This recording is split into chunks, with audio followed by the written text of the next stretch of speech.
शुरुआत करते हैं पहले क्वेश्चन से। पहला क्वेश्चन है she is good dash English. Preposition बनना है इसमें। गुड के साथ क्या आता है, सभी को पता होगा। गुड, गुड के साथ एट का यूज किया जाता है। किसका? एट का। कब किया जाता है? जब हम किसी स्किल की बात करें या किसी टॉपिक की बात करें, है ना। अगर हम किसी टॉपिक की या किसी सब्जेक्ट की बात करें तो गुड के साथ क्या आता है? एट आता है। जैसे मैं कहूँ वह मैथमेटिक्स में अच्छी है, वह हिंदी में अच्छी है, या मैं किसी स्किल की बात करूँ कि वह कुकिंग में अच्छी है, वह डांसिंग में अच्छी है, वह स्विमिंग में अच्छी है ना। तो इसमें जो फिक्स प्रोपोजिशन भरेगा गुड के साथ वो क्या भरेगा? एट। ठीक है। एक शब्द और आपको याद रखना है, good for nothing. Good for nothing. अगर गुड फॉर नथिंग लिखा हो तो यहाँ गुड के साथ हमने फॉर लिखा है। ठीक है। ये पूरा फ्रेज होता है, इसका मतलब होता है निकम्मा, useless. Useless.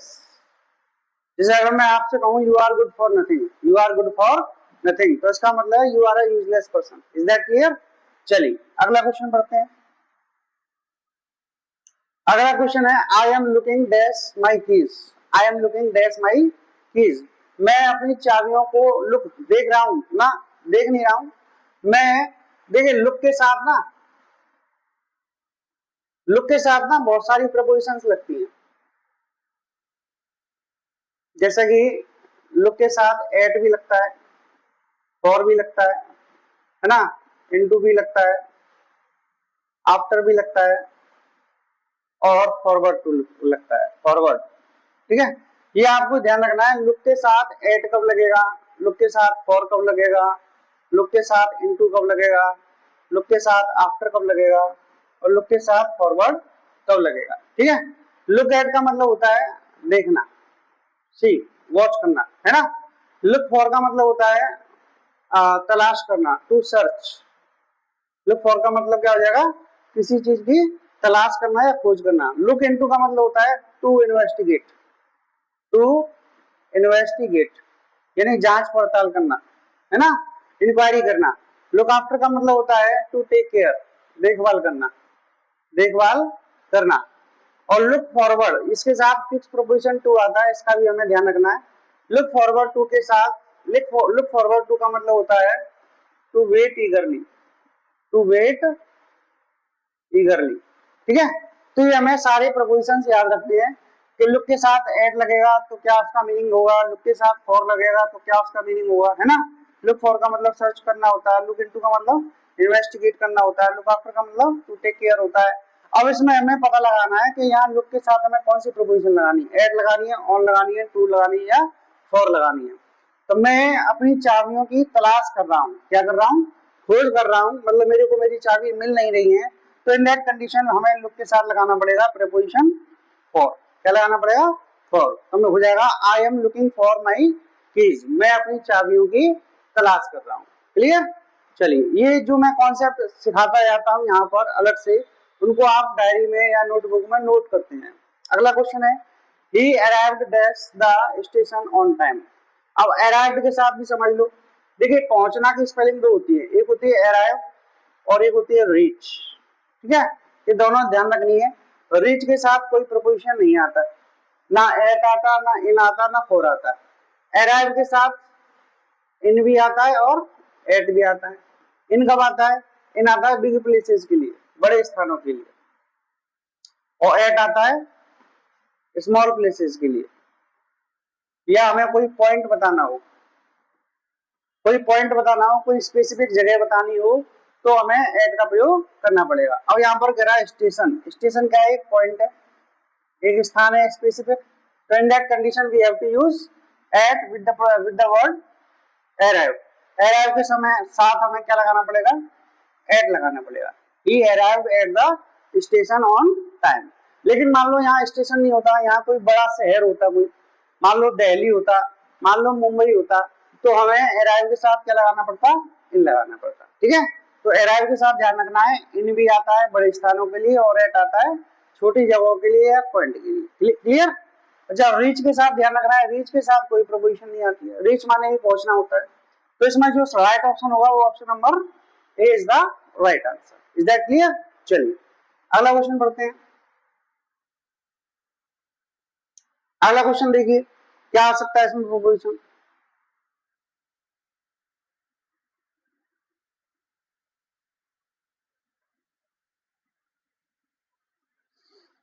The book is dash the table, यानी मान लो ये टेबल है आपकी,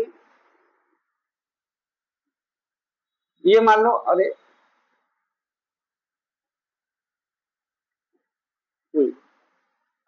ये मान लो आपकी टेबल है, the book is dash the table, इसमें आपको प्रपोजिशन बनना है, तो मान लो ये आपकी टेबल है, ठीक है, और यहाँ पर बुक रखी हुई है, यहाँ पर बुक रखी हुई है, तो हम लाएंगे क्या, ऑन द टेबल, क्या लाएंगे, ऑन द टेबल। मान लो टेबल के नीचे रखी हुई है बुक, तो हम लगाएंगे under the table, under the table. मान लो टेबल के इस साइड में रखी हुई है, यहाँ पे रखी हुई है, तो हम लगाएंगे below the table, below the, यहाँ रखी हुई है, मान लो यहाँ रखी हुई है, तो हम लगाएंगे below the table, below the table. तो ये अलग अलग सिचुएशन में अलग अलग प्रोपोजिशन इस सेंटेंस में लग सकती हैं। अब इन आ सकता है क्या, बुक टेबल में है, टेबल के अंदर तो घुसेगी नहीं बुक, है ना, एट आ नहीं सकता है। ओवर, ओवर जब आता है जब कोई चीज किसी के ऊपर हो और टच ना करे, टच ना करे, तो बुक तो उसके ऊपर है लेकिन टच कर रही है, टच कर रही है ना, तो हमें जो फिक्स प्रोपोजिशन लगाना पड़ेगा वो क्या लगाना पड़ेगा, on the book is on the table. मान लो इसमें एक ऑप्शन होता अंडर, तो हम अंडर भी लगा सकते थे, है ना, क्लियर। चलिए आगे बढ़ते हैं। अगला क्वेश्चन है, we have been living here dash 2010, हम 2010 से यहाँ रह रहे हैं, 2010 से यहाँ रह रहे हैं। देखो यहाँ पर हैव बीन आ रहा है प्लस वर्ब की आईडी फॉर्म आ रही है, और यहाँ पर समय भी आ रहा है, तो समय जो होता है टाइम, टाइम के, टाइम को ना दो भागों में बांटा जा सकता है, एक पॉइंट में और एक ड्यूरेशन में, पॉइंट में और एक ड्यूरेशन में।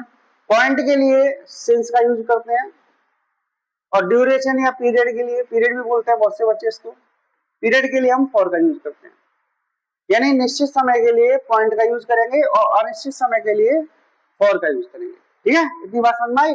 अब यहाँ पर देखिए क्या लिखा हुआ है, 2010, 2010, है ना, तो 2010 क्या है आपका, पॉइंट है या पीरियड है, पॉइंट है।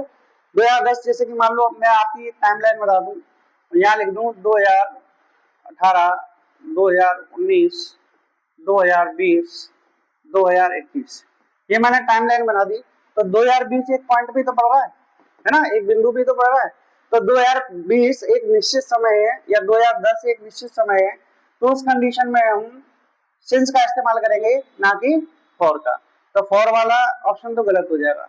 अच्छा, फ्रॉम आ नहीं सकता क्योंकि यहाँ पर हैव बीन लिविंग आ रहा है, हैव बीन लिविंग किस में आता है, प्रेजेंट परफेक्ट कंटीन्यूअस में, बाय का यूज कर नहीं सकते, तो राइट ऑप्शन कौन सा हो जाएगा, option number D is the right answer, इसमें हमें लगाना पड़ेगा सिंस, ठीक है। लेकिन अगर यहाँ पे मान लो 2010 ना होता, यहाँ होता फ्यू ईयर्स, फ्यू ईयर्स, कुछ सालों से। अब साल, साल तो पता नहीं चल रही ना कितनी साल है, 2 साल है, 5 साल है, 6 साल है, 10 साल है, पता नहीं चल रही है, तो उस कंडीशन में हम क्या लगाते, फॉर लगाते, क्या लगाते, फॉर, क्योंकि ईयर्स जो होता है, ईयर्स एक आपका पीरियड होता है, ईयर्स में आपके 365 दिन होते हैं, कितने, 365 दिन होते हैं, तो ये आपका एक ड्यूरेशन होता है ना कि एक पॉइंट। तो इन दैट कंडीशन अगर ईयर लिखा हो, मंथ लिखा हो, डे लिखा हो, तो हमें फॉर लगाना है, लेकिन उसका अगर कोई प्रॉपर नाम दिया हुआ है, जैसे कि डे दिया हुआ है, 2 डेज, 2 डेज, तो डे दिया हुआ है, डे का कोई अपना पर्सनल प्रॉपर नाम नहीं है, तो उस कंडीशन में हम लगाएंगे फॉर। लेकिन मान लीजिए ये दिया हो संडे या दिया हो मंडे, है ना, तो ये डे का प्रॉपर नाम है, प्रॉपर क्या है, नाम है, उस कंडीशन में हमें क्या लगाना पड़ेगा, सिंस लगाना पड़ेगा, बात समझ में आ रही है ना। तो प्रॉपर अगर पर्टिकुलर टाइम का नाम दिया हो, पर्टिकुलर टाइम दिया हो, तो लगाना हमें सिंस, अगर पर्टिकुलर कोई टाइम नहीं दिया हो तो लगाना है फॉर, क्लियर। तो इसमें जो राइट ऑप्शन हो जाएगा ऑप्शन नंबर डी, सिंस लगेगा इसमें, क्लियर। चलिए आगे बढ़ते हैं। अगला क्वेश्चन देखिए, अपने आप करने का प्रयास करें, सिंपल है ये तो। They went dash the market, at the market, to the market, for the market या ऑन द मार्केट, भरिए अपने आप क्या आ सकता है। देखिए गो माने क्या होता है, जाना, गो की सेकंड फॉर्म क्या है, वेंट, अब जो जाने के साथ जो प्रोपोजिशन लगती है ना, वो ज्यादातर ये दो लगती है, एक टू और एक टू वर्ड्स। दोनों का मतलब समझ लो। टू लगता है प्रपोजिशन जब जब हमें किसी डेस्टिनेशन पे पहुंचना है। डेस्टिनेशन मतलब कहीं आपका निश्चित पॉइंट है, उस जगह पर आपको जाना है, तो उस कंडीशन में हम लगाएंगे गो टू। जैसे मान लो मुझे मथुरा जाना है, तो मथुरा एक निश्चित पॉइंट है, मथुरा एक क्या है, निश्चित जगह है, तो मैं बोलूंगा गो टू मथुरा। ठीक है, लेकिन टू वर्ड्स लगाते हैं डेस्टिनेशन के लिए नहीं, डायरेक्शन के लिए। डेस्टिनेशन जो टू वर्ड्स होती है वो डायरेक्शन की प्रोपोजिशन होती है, और जो टू होती है वो डेस्टिनेशन की प्रोपोजिशन होती है। अगर मुझे कहीं जाना है तो मैं बोलूंगा I want to go to Aligarh, I want to go to Mathura, I want to go to market. लेकिन अगर मुझे उस डेस्टिनेशन पर नहीं जाना, उस डायरेक्शन में जाना है, तो मैं लगाऊंगा टू वर्ड्स। जैसे मान लो ये मैं हूं और ये स्टेशन है, अब मुझे सीधा स्टेशन जाना है, तो मैं लगाऊंगा क्या, टू। लेकिन अब मुझे स्टेशन की ओर जाना है, मतलब निश्चित नहीं है कि मैं स्टेशन जा रहा हूँ कि नहीं जा रहा हूँ, लेकिन स्टेशन की ओर जा रहा हूँ, तो की ओर के सेंस में, किसके सेंस में, की ओर के सेंस में हमें टू वर्ड्स लगाना होता है। ठीक है, तो यहाँ पर देखिए टू वर्ड्स का ऑप्शन तो है नहीं, तो ऑप्शन कौन सा हो जाएगा आपका, B is the right answer. आप बोल देंगे they went to the market. Clear, clear हुआ ना। तो टू और टू वर्ड्स का अंतर समझ में आ गया। टू आता है डेस्टिनेशन के लिए और टू वर्ड्स आता है डायरेक्शन के लिए। किसी जगह पर जाना है तो टू लाएंगे, किसी जगह की ओर जाना है तो फिर क्या लाएंगे, two words. Clear, next. She is afraid dash dogs. Afraid का मतलब क्या होता है, सभी को पता होगा। अफ्रेड का मतलब होता है भयभीत, डरा हुआ। वह डरती है किससे, कुत्तों से, वह कुत्तों से डरती है। तो अफ्रेड के साथ फिक्स प्रोपोजिशन आता है आपका ऑफ। ठीक है, और भी याद रखने हैं, स्केयर्ड, स्केयर्ड माने भी डरना होता है, इसके साथ भी ऑफ। फियरफुल, फियरफुल के साथ भी ऑफ, है ना। अफ्रेड हो गया, स्केयर्ड हो गया, फियरफुल हो गया, फ्राइटन्ड, इसके साथ भी हमें क्या लगाना है, ऑफ। ये सारा भयभीत होने की स्पेलिंग है, afraid of, scared of, fearful of और फ्राइटन्ड ऑफ। ठीक है, तो इन सब के साथ हमें क्या लगाना है, ऑफ लगाना है। ये सारी भयभीत होने की या डरने की स्पेलिंग है। तो अफ्रेड के साथ फिक्स प्रोपोजिशन क्या जाएगा, ऑफ। तो B is the right answer. इनको भी आप नोट करते जाएं साथ ही साथ।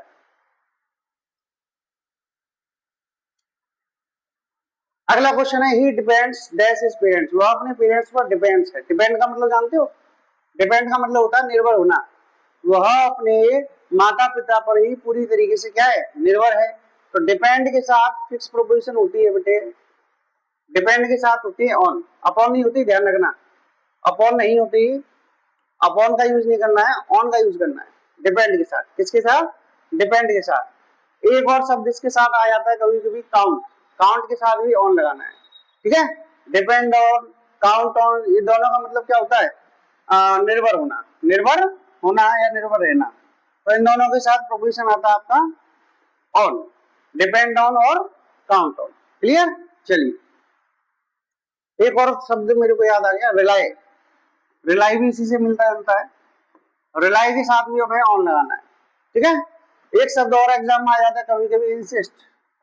इंसिस्ट का मतलब निर्भर रहना नहीं होता है, आग्रह करना होता है। इसके साथ भी फिक्स प्रोपोजिशन ऑन ही आता है। ठीक है, तो इनको आप नोट डाउन कर सकते हैं अपनी नोटबुक में। आगे बढ़ते हैं, अगला क्वेश्चन पढ़ते हैं। The train pass dash the tunnel. देखिए इसमें क्या प्रोपोजिशन आ सकता है, ट्रेन जो गाड़ी थी वो पास मतलब गुजरी, टनल से होकर, टनल से होकर। मान लो ये कोई टनल है, मान लो आपकी कोई ये टनल है,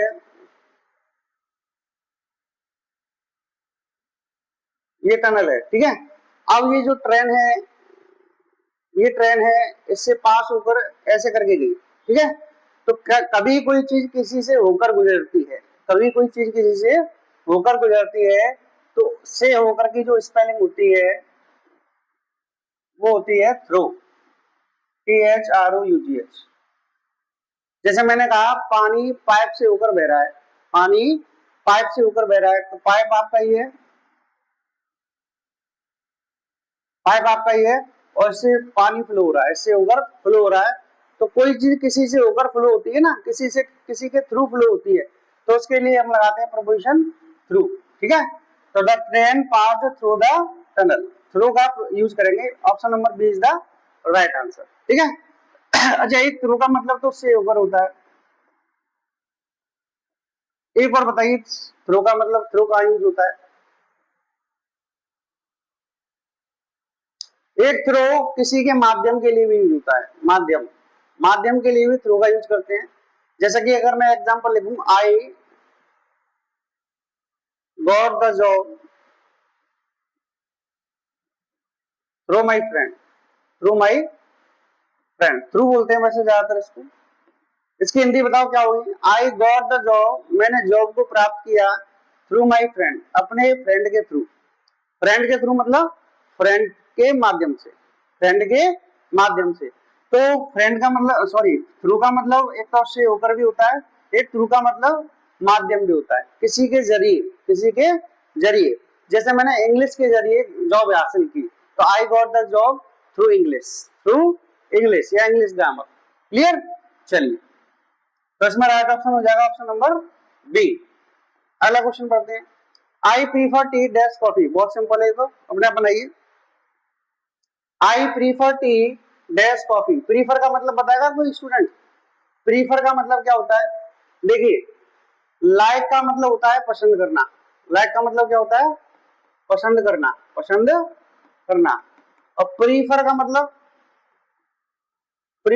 होता है ज्यादा पसंद करना, ज्यादा पसंद करना।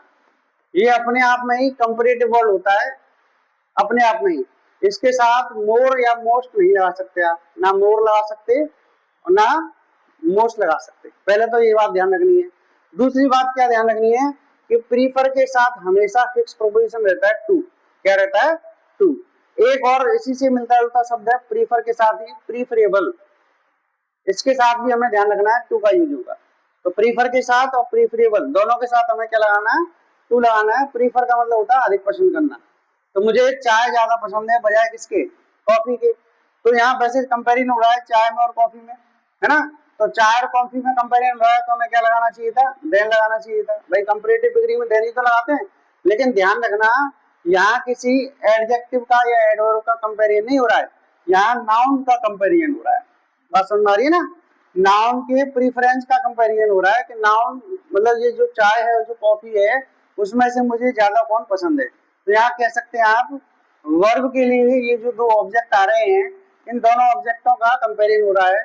तो यहाँ किसी एडजेक्टिव और एडवर्ब का कंपेरिजन नहीं है, इसलिए हम देन का यूज नहीं करेंगे। प्रीफर के संग हमें टू लगाना पड़ेगा। क्या लगाना पड़ेगा? टू। देन तो लग नहीं सकता। देन कब लगता है? जब किसी एडजेक्टिव में कंपेरिजन हो। जैसे मैं लिखूं Ram is fatter than Shyam, Ram मोटा है, श्याम मोटा है, लेकिन राम ज्यादा मोटा है। तो Ram is fatter than Shyam. In this sentence Ram ज्यादा मोटा है किससे? श्याम से।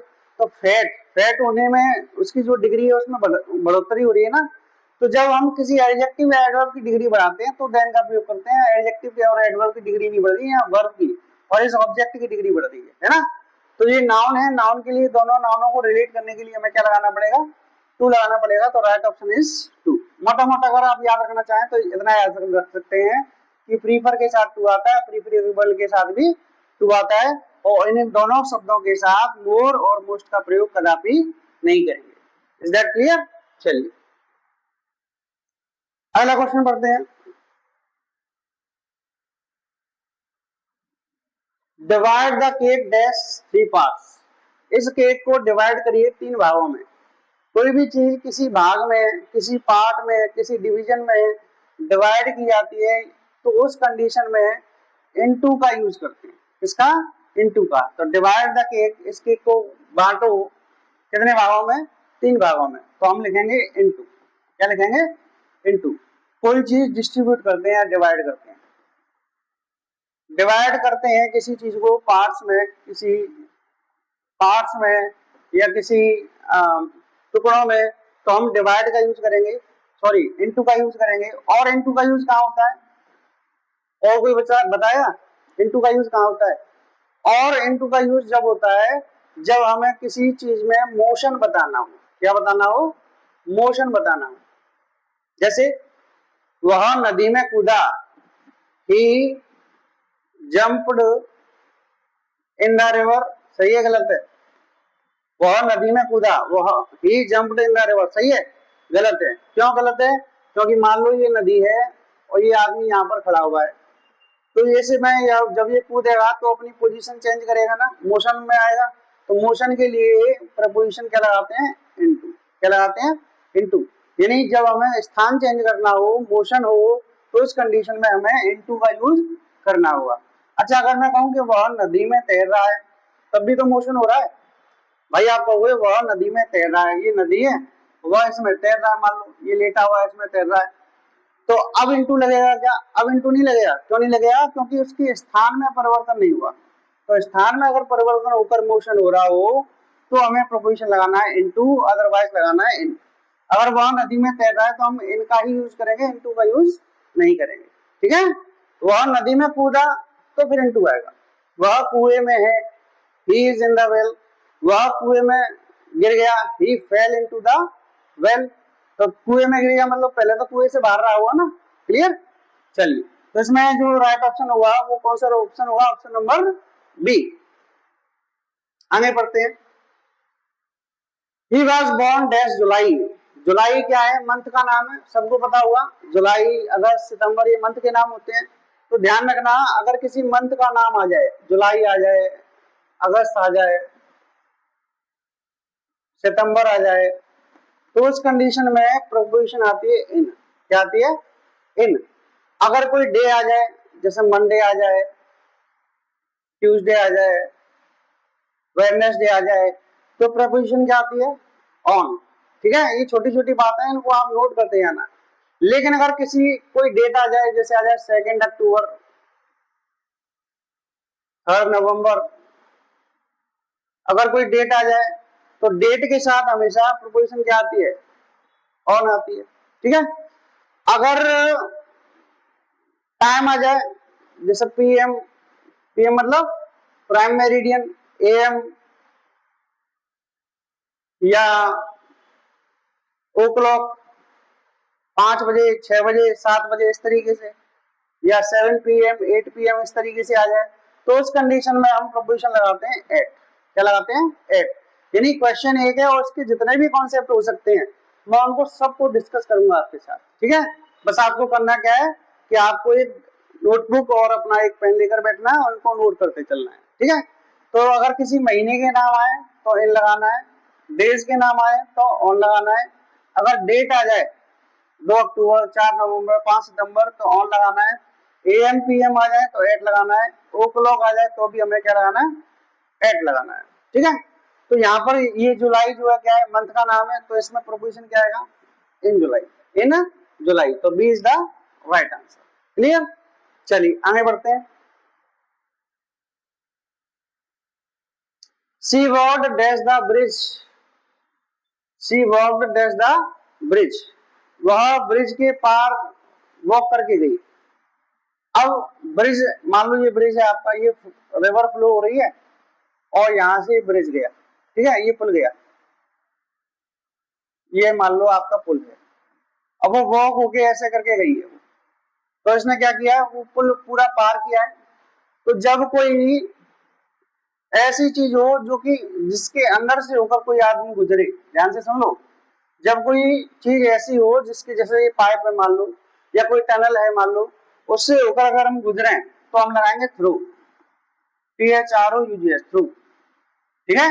लेकिन कोई ऐसी चीज है जिसके अंदर से होकर नहीं जा रहे, जिसके ऊपर से होकर जा रहे हैं, तो उसके लिए हमने प्रपोजिशन लगाएंगे across. She walked across the bridge, वह पुल के पार से होकर गुजरी, ठीक है? मैं मान लो अगर एक एग्जांपल और दे दूं, she walked dash the street, वह गली से होकर गुजरी, वह गली से होकर गुजरी। तो गली कोई सुरंग टाइप तो है नहीं, कोई पाइप टाइप तो है नहीं, तो गली सुरंग टाइप नहीं है, पाइप टाइप नहीं है, तो हम क्या लाएंगे? अक्रॉस। अक्रॉस का मतलब भी होता है से होकर, ठीक है? लेकिन अक्रॉस ऐसी चीजों के लिए आता है जो बंद ना हो, जो बंद ना हो। लेकिन आपका ये पाइप है, टनल है, ये तो बंद चीज है, तो बंद चीजों के से आप थ्रू आएगा, लेकिन अगर खुली हुई चीज है तो फिर अक्रॉस आएगा, क्लियर? तो इसमें राइट ऑप्शन हो जाएगा ऑप्शन नंबर ए, अक्रॉस। आगे बढ़ते हैं। The cat jumped dash the wall. बिल्ली उछली दीवाल, बिल्ली उछली दीवाल, दीवाल पर से उछली या दीवाल में उछली या दीवाल पर उछली, क्या होना चाहिए? तो देखिए जंप्ड फ्रॉम द वॉल, दीवाल से उछली तो दीवाल पर चिपकी तो हुई नहीं पहले से। अगर मैं फ्रॉम लगा लूं तो क्या मतलब हो जाएगा, ये मान लो आपकी दीवाल है और इस पर बिल्ली है, बिल्ली दीवाल पे चिपकी हुई क्या कर रही है, तो दीवाल से तो उछलेगी नहीं, है ना। हाँ दीवाल पर जंप लगा सकती है, दीवाल पर जंप लगा सकती है, तो हम ऑन टू का यूज करेंगे। ऑन टू तो है ही नहीं इसमें, कहीं इन आ नहीं सकता, एट एट आ सकता है एक तरह से देखा जाए तो। Jumped at the wall, jumped at the wall, तो एट लगा दीजिए इसमें हाल फिलहाल के लिए। वैसे ऑन टू इसमें फिक्स आता है, ऑन टू या अपॉन, ठीक है, ऑन टू या अपॉन, लेकिन एट इसमें ऑप्शन में दिया हुआ है तो एट आप लगा सकते हैं। दीवार पर उसने झपट्टा मारा है, झपटी, ठीक है। अगला क्वेश्चन देखो। We discuss the issue dash detail. पहले बात तो ये शब्द भी समझ लो, डिस्कस, डिस्कस का मतलब क्या होता है, डिस्कस का मतलब होता है बहस करना। एक शब्द और आता है एग्जाम में कभी कभी, डेस्क्राइब, डेस्क्राइब का मतलब होता है वर्णन करना। इन दोनों के साथ पेपर में अबाउट लिखा मिलेगा, क्या लिखा मिलेगा, about. Discuss about the matter, describe about the matter, ऐसा मिला, ऐसा मिलेगा, है ना। तो ध्यान रखना है डिस्कस के साथ और डिस्क्राइब के साथ अबाउट का यूज नहीं करते हैं।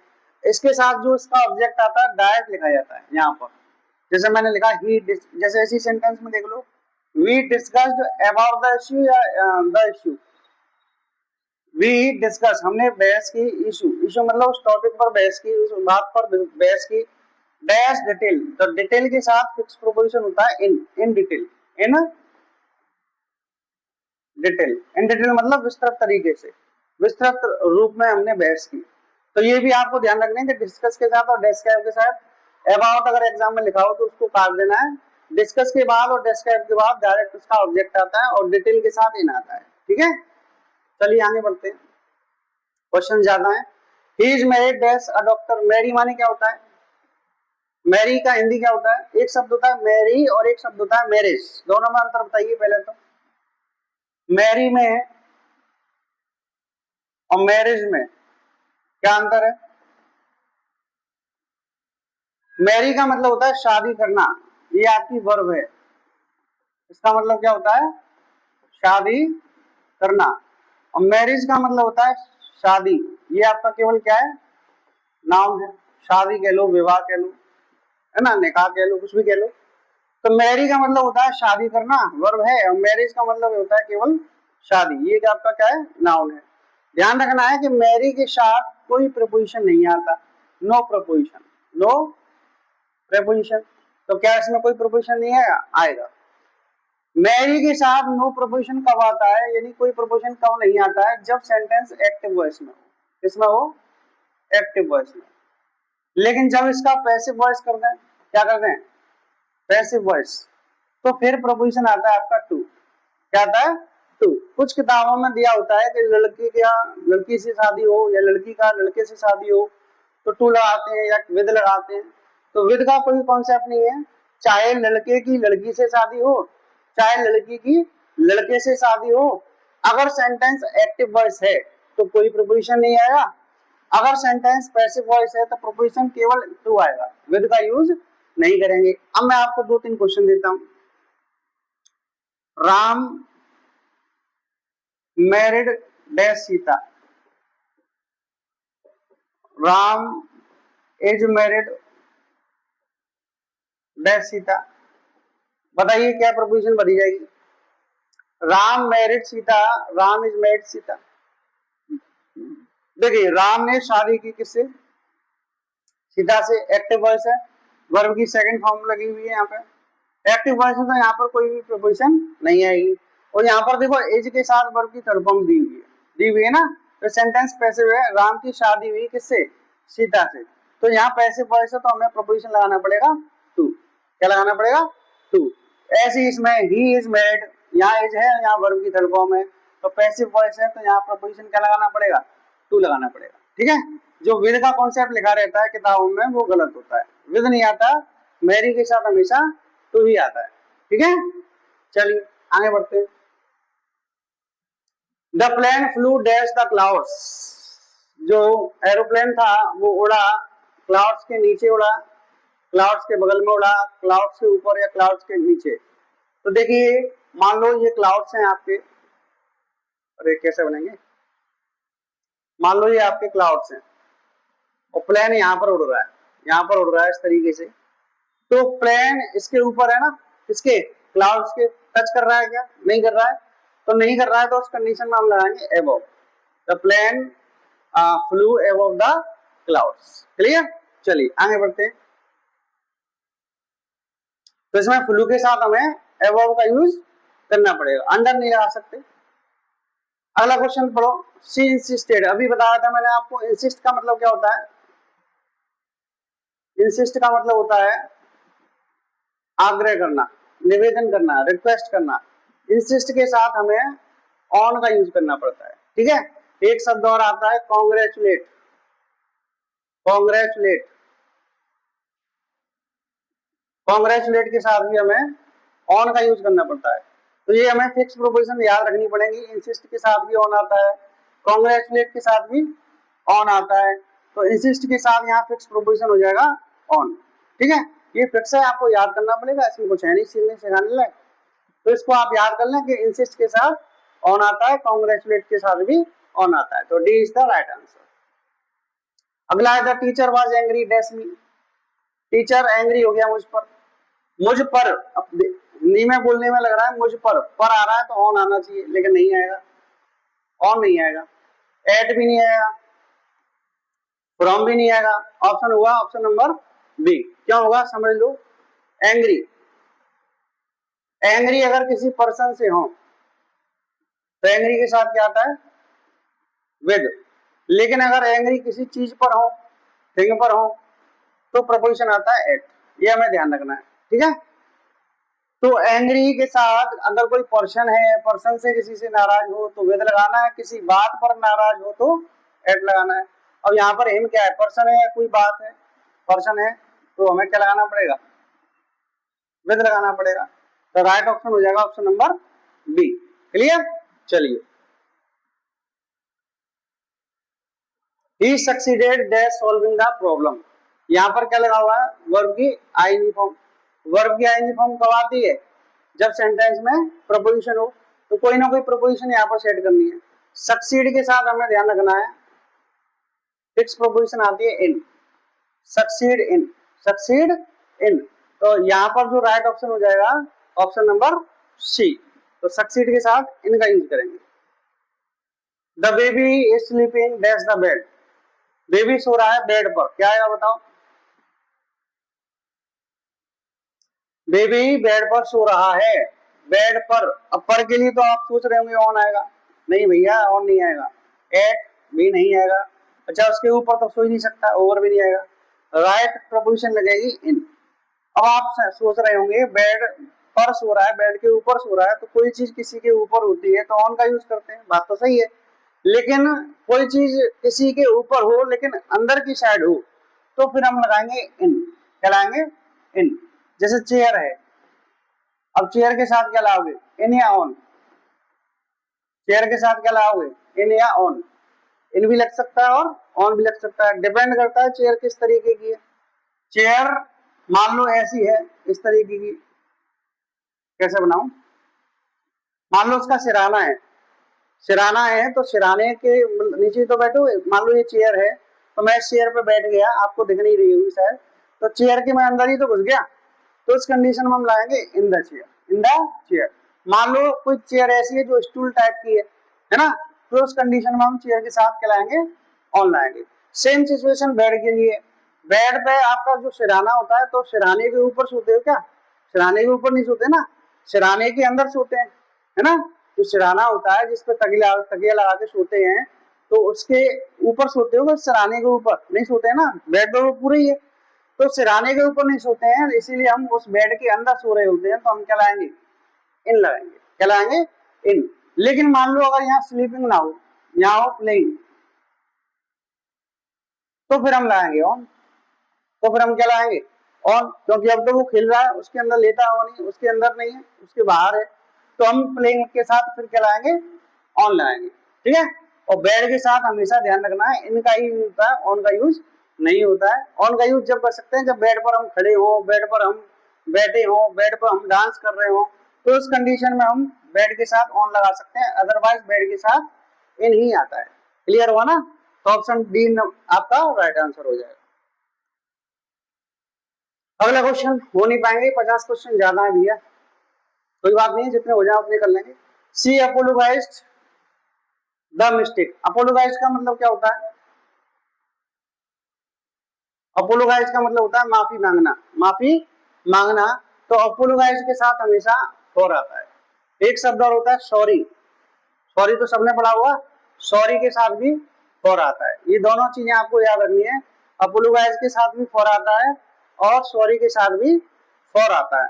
Sorry for the mistake, sorry for the mistake, sorry for the inconvenience बोलते हैं ना, असुविधा के लिए खेद है। तो अपोलोगाइज के साथ हमें प्रपोजिशन क्या लगाना पड़ेगा? For. D is the right answer. आगे बढ़ते हैं। He is responsible. रेस्पॉन्सिबल के लिए क्या आएगा? देखिए दो शब्द होते हैं आपके, एक होता है रेस्पॉन्सिबल और एक होता है इररेस्पॉन्सिबल। दोनों का मतलब बताइए। रेस्पॉन्सिबल का मतलब होता है जिम्मेदार और इररेस्पॉन्सिबल का मतलब गैर जिम्मेदार, गैर जिम्मेदार, है ना? तो रेस्पॉन्सिबल और इररेस्पॉन्सिबल दोनों के साथ फिक्स प्रोपोजिशन आती है फॉर। तो इसका जो राइट ऑप्शन हो जाएगा option number D is the right answer. अगला क्वेश्चन पढ़ते हैं। The meeting starts. Meeting start होगी। अब यहाँ पर देखो क्या दिया हुआ है, यहाँ पर दिया हुआ है एम। मैंने अभी अभी आपको बताया था, सेंटेंस में एम दिया हो या पीएम दिया हो तो प्रपोजिशन क्या लगाते हैं? एट लगाते हैं। ठीक है। अच्छा मॉर्निंग के साथ क्या लाएंगे बताइए?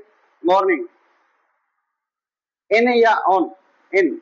मॉर्निंग के साथ इन, नाइट के साथ एट, है ना? नून के साथ एट, और इवनिंग के साथ इन। ये हमें थोड़ा बहुत ध्यान रखना पड़ेगा और इनको थोड़ा सा समझना भी पड़ेगा कि मॉर्निंग के साथ और इवनिंग के साथ इनका यूज करेंगे, नाइट के साथ और नून के साथ एट का यूज करेंगे। तो इनको आप पॉइंट आउट करते हैं और अगर आपके पास कॉपी वगैरह हो तो उस पर नोट भी करते हैं। तो यहाँ ए एम है, तो option number C is the right answer. A M का फुल फॉर्म बताएगा कोई बच्चा? ए एम का full form anti meridian, anti meridian, है ना? और पीएम का प्राइम मेरिडियन, अपराह्न और पूर्वाह्न ऐसा कुछ बोलते हैं ना हिंदी में। तो एएम और पीएम का ये फुल फॉर्म है। आगे बढ़ते हैं। वी ट्रेवल डैश बस। यहाँ देखिए बस के बाद कोई आर्टिकल लगा हुआ है क्या? बस से पहले नहीं लगा हुआ है ना। अगर मान लो ये लिखा हो बस, कार, ट्रेन, मेट्रो, ये क्या है आपके? मीन्स ऑफ ट्रांसपोर्टेशन है ना? मीन्स ऑफ ट्रांसपोर्टेशन जानते हो? यातायात के साधन। तो यातायात के साधन के साथ बाई का यूज करते हैं। इसका by car, by metro, by train, by scooty, by cycle, है ना? लेकिन अगर इनके साथ आर्टिकल दिया हो जैसे अ बस, a car, a taxi, a ship, an aeroplane, फिर क्या लगाएंगे? फिर बाई लगाएंगे क्या? फिर बाई का यूज नहीं करेंगे। अगर इनके साथ अगर कोई आर्टिकल नहीं दिया है, ए और एन नहीं दिया है, माई, योर, हिज नहीं दिया है, सिंपल नाउन दिया है, तो हमें हमेशा बाई का यूज करना है। लेकिन इनके साथ अगर कोई डिटर्मिनर दिया हुआ है, a, an, the, my, your, his, इस तरीके से अगर दिया हुआ है तो फिर प्रपोजिशन दो लगती है, एक इन और एक ऑन। एक इन और एक ऑन। अब कैसे लगती है इन और ऑन? इन लगती है ऐसी चीजों के साथ जिनमें घूमने का, चलने का स्पेस ना हो। जैसे कार है, कार में हम वॉक कर सकते हैं? नहीं कर सकते हैं, तो उसके लिए लाएंगे हम क्या? इन। टैक्सी में वॉक कर सकते हैं? नहीं कर सकते हैं, तो उसके लिए क्या लाएंगे? इन। अब जिन चीजों में हम पैदल वॉक कर सकते हैं उनमें लगाते हैं ऑन, जैसे बस, बस में हम वॉक कर सकते हैं ना, कर सकते हैं, ऑनलाइन आएंगे। शिप, शिप में हम वॉक कर सकते हैं, ऑनलाइन आएंगे। एरोप्लेन, और एरोप्लेन में वॉक कर सकते हैं, ऑनलाइन आएंगे। या किसी चीज पर बैठकर सवारी करें, जैसे स्कूटी, तो स्कूटी के तो ऊपर बैठ के सवारी करते हैं ना, तो हम बोलेंगे on scooty, on a scooty, या ऑन अ बाइक। ठीक है, लेकिन अगर आर्टिकल नहीं आ रहा हो, जैसे इनमें नहीं आ रहा है, किसी में भी आर्टिकल नहीं है, तो आप लगाएंगे क्या, बाई। तो यहाँ पर तो कोई आर्टिकल है नहीं, option number B is the right answer. ये लिखते हैं ना, ये सारी चीजें आपको किसी नोटबुक, किसी किताब में सारी चीजें नहीं मिल पाएंगी, एक आध मिल जाए बात अलग है, लेकिन सारी चीजें एक ही नोटबुक, एक ही बुक में नहीं मिल पाएंगी। अगला क्वेश्चन देखते हैं, the picture Hanks dash the well.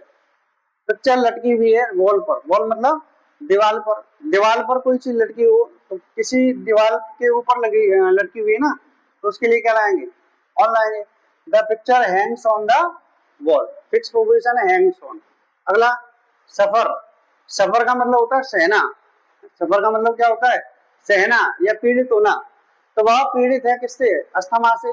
तो सफर के साथ तो सबने पढ़ा हुआ, आपने एप्लीकेशन स्टूडेंट्स लैब में लिखी होगी 9th 10th में, he is suffering from fever, लिखा है ना, या he has been suffering from fever since last night.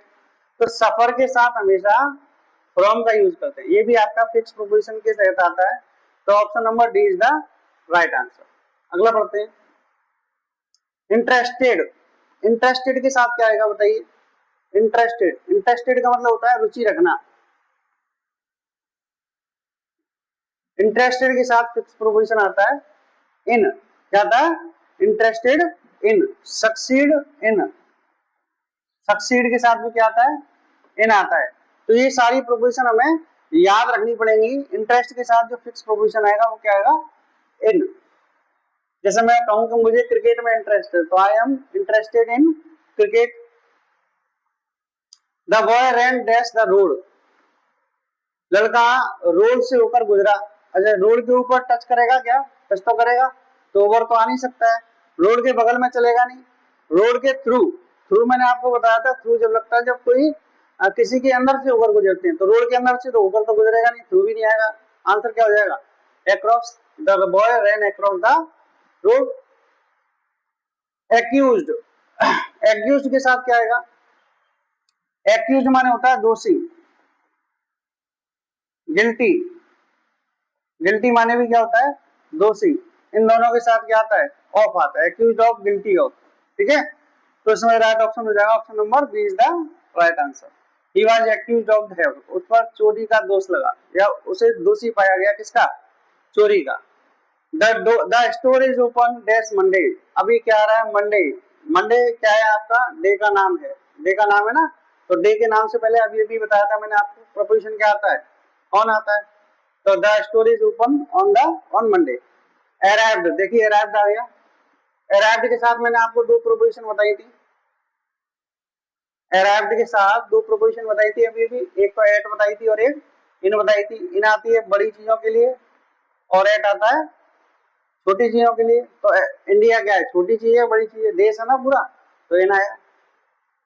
ठीक है, इस तरीके से आप कॉन्सेप्चुअली चीजों को समझेंगे तो दिक्कत नहीं आएगी। The dog is hiding dash the chair, chair के नीचे भी हो सकता है, चेयर के पीछे भी हो सकता है। मान लो एक कुत्ता है और वो छुपा हुआ है, तो चेयर के नीचे भी छुप सकता है, चेयर के पीछे भी छुप सकता है, तो बिहाइंड भी आ सकता है पीछे के लिए। बिहाइंड है क्या, बिहाइंड का ऑप्शन भी नहीं है।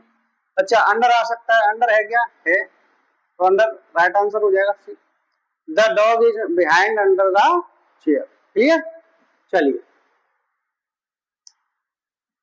ही stood dash the door waiting. अब डोर क्या है, डोर आपका पॉइंट है, डोर आपका क्या है, पॉइंट है, एक निश्चित जगह है ना। तो वह डोर पर खड़ा हुआ है, डोर पर मतलब डोर के ऊपर नहीं खड़ा हुआ है, आप ऑन नहीं लगा सकते। ऑन का मतलब तो ये हो जाएगा डोर के ऊपर, दरवाजा है, दरवाजे के ऊपर। मान लो ये डोर है, मान लो ये आपका डोर है और डोर के ऊपर खड़ा हो गया ये, ऐसा तो नहीं हुआ ना, डोर पर खड़ा हुआ मतलब वो यहाँ पर खड़ा हुआ, तो ये डोर उसके लिए क्या हो गया, पॉइंट हो गया। पॉइंट के लिए प्रोपोजिशन क्या आती है, एट आती है, तो ये is the right answer.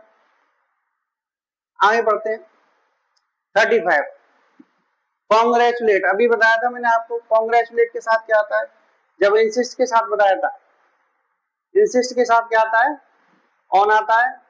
Congratulate के साथ क्या आता है, ऑन आता है, ये बताया था ना अभी। तो कॉन्ग्रेचुलेट के साथ भी हमें क्या लगाना पड़ेगा, ऑन लगाना पड़ेगा। ठीक है,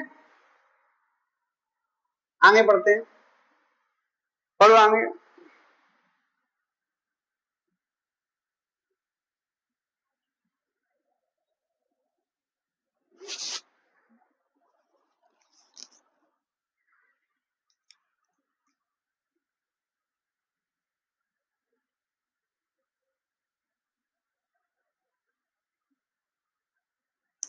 we are proud dash our country. अब दो शब्द होते हैं, ध्यान रखना। एक होता है प्राउड, चलो मैं पूरा डिटेल में बता ही देता हूं। एक होता है प्राउड, और एक होता है प्राउडी, और एक होता है प्राइड। ठीक है, तीनों को समझ लो। तो प्राउड माने क्या होता है, प्राउड माने घमंडी भी होता है, घमंडी भी होता है। ठीक है, प्राउड माने घमंडी भी होता है और घमंडी भी होता है। प्राउड के साथ फिक्स प्रीपोजिशन के लगाते हैं ऑफ। प्राउडी नाम का कोई वर्ड नहीं होता है। जैसे मैं कह दूं वह बहुत ज्यादा प्राउडी है, तो स्पोकन में तो बोल देते हैं प्राउडी, कोई दिक्कत नहीं है। लेकिन ग्रामर में, इंग्लिश में इसका कोई फॉर्मल यूज नहीं है, प्राउडी शब्द नहीं होता। ठीक है, अच्छा प्राइड, प्राइड का मतलब होता है गर्व या अहंकार या घमंड। ठीक है, तो ये इसके साथ प्रपोजिशन इन आती है, तो ये भी हमें याद रखना है। प्राउड के साथ ऑफ आती है और प्राइड के साथ इन आती है। तो यहाँ प्राउड दिया, प्राउड के साथ ऑफ लगा दो, is the right answer.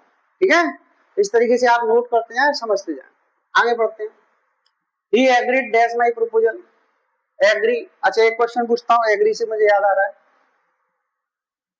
I am agree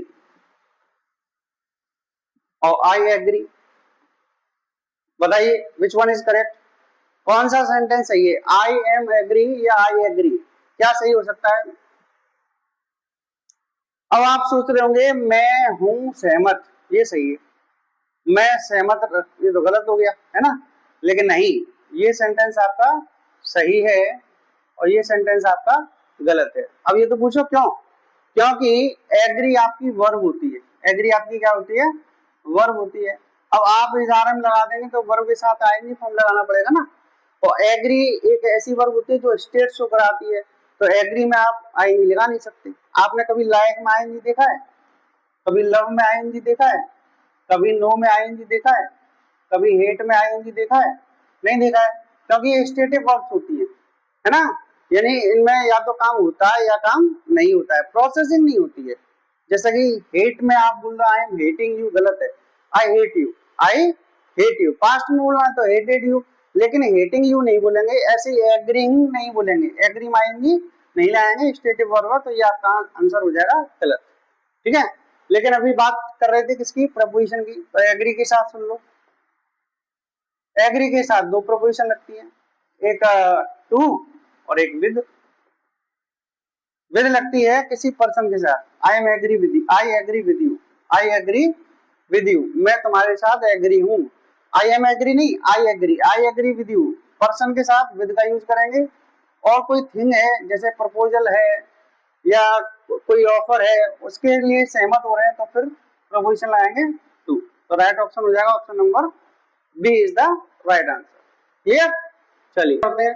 C arrived, arrived के साथ अभी बताया था मैंने, अगर बड़ा स्थान हो तो इन लगाना है, छोटा हो तो एट लगाना है। ये पॉइंट है आपका एयरपोर्ट,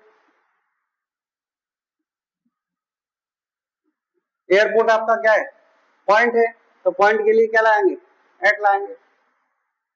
तो ए ऑप्शन आपका राइट आंसर हो जाएगा। छोटी वाला क्वेश्चन पढ़ते हैं।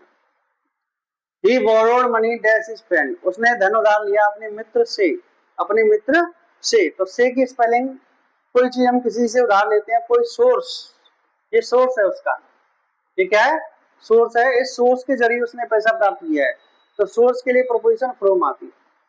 क्या आती है, फ्रॉम। जैसे मैं कहूं कि वह कुएं से पानी लाती है, तो पानी लाने का जो सोर्स है वो क्या है, कुआं है, तो सोर्स के लिए प्रोपोजिशन फ्रॉम लगाते हैं। क्लियर, वैसे तो 50 क्वेश्चन थे, लेकिन वीडियो थोड़ी लेंथी हो जाएगी। तो आई होप आपको सारे के सारे कॉन्सेप्ट और सारे के सारे क्वेश्चंस इन डिटेल समझ में आ गए होंगे। वीडियो अच्छी लगी हो तो चैनल को हमारे को लाइक करना, और वीडियो को ज्यादा से ज्यादा अपने दोस्तों और मित्रों, अपने साथियों के साथ शेयर करना। आज के लिए केवल इतना ही, फिर मिलते हैं किसी अगली वीडियो में अगले टॉपिक के साथ। जब तक के लिए जय हिंद, जय भारत।